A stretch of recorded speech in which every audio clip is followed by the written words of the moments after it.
Hello everyone, here we are again for a new episode of this adventure, an adventure where I'm going to try to become a crypto millionaire, and to do that, I'm doing a small DCA.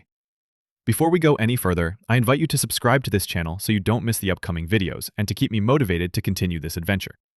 The goal of this DCA is to show you a portfolio that I don't think is so bad. So I'm going to show you again the portfolio I'm going to invest in every week. I'll explain what the different components of this portfolio are so you understand what they are, how to acquire them, but also why it's a fairly balanced portfolio, a portfolio that serves its purpose. The first component of this portfolio is an S&P 500 ETF, but the little twist is that to bring all the assets together in the same portfolio, I go through a company called Backed Finance. And the role of this company is to tokenize assets so that we can hold them on the blockchain. Check out the previous episode if you want to know more about that. I'll just explain again how you can grab pieces of this ETF. You need to go to an exchange like CoSwap. Once you're on this exchange, you can trade whatever you want. For example, you can use USDC and then use those USDC to buy shares of the S&P 500. The other asset in this portfolio is simply Bitcoin. But once again, to have all the assets in the same portfolio, it's what's called wrapped Bitcoin, meaning Bitcoin issued on other decentralized finance blockchains. The way it works is that you have an entity. We'll do a dedicated episode to present WBTC in detail, to check whether we have proof that the company claiming to hold Bitcoin really holds it and maintains a one-to-one parity for every WBTC issued. We'll do our little investigation. It could be a very good episode for this channel.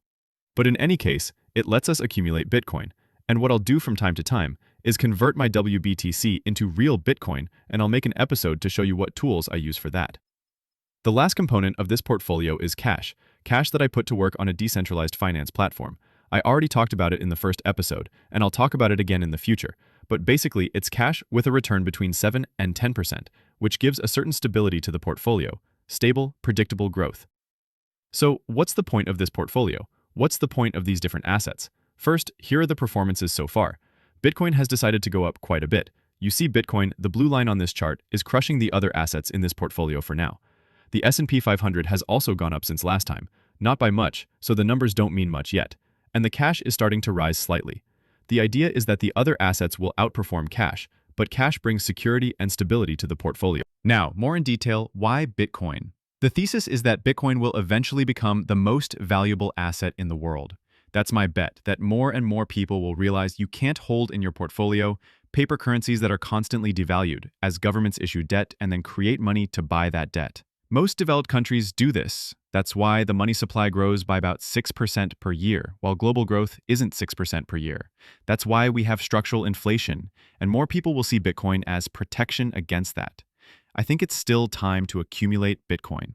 Why the S&P 500? Because maybe what I just said about Bitcoin is just in my head and won't happen. It's protection to be in the S&P, to be invested in the real economy, in the best of the real economy. Maybe Bitcoin's prophecy won't happen. Maybe Bitcoin will go to zero. I don't think so. I don't wish for it, but you have to be a bit reasonable. That's what the S&P 500 part of the portfolio is for. Strong growth in the real economy. Maybe it won't perform as well as Bitcoin if the trend continues, but I don't think I'll lose money on the S&P 500 long term. Finally, cash is the safety part, but not only.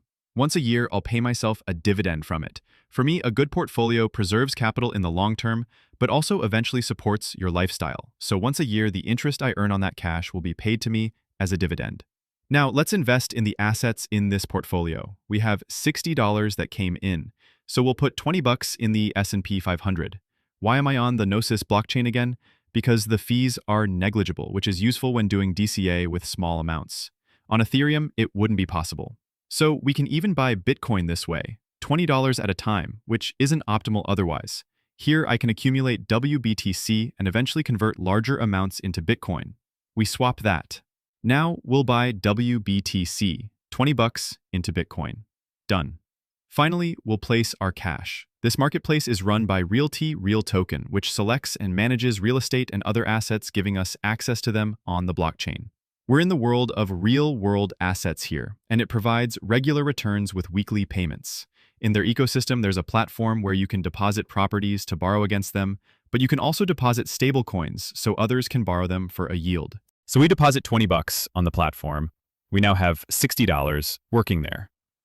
By the end of the year, I'll withdraw the interest generated, spend it, and show you how to get a credit card directly linked to DeFi to spend those earnings easily.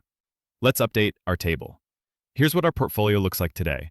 Bitcoin is in the lead, the S&P 500 is second, and cash has low growth, as expected. I'm looking forward to seeing what happens this week, and I'll see you Friday to continue this competition.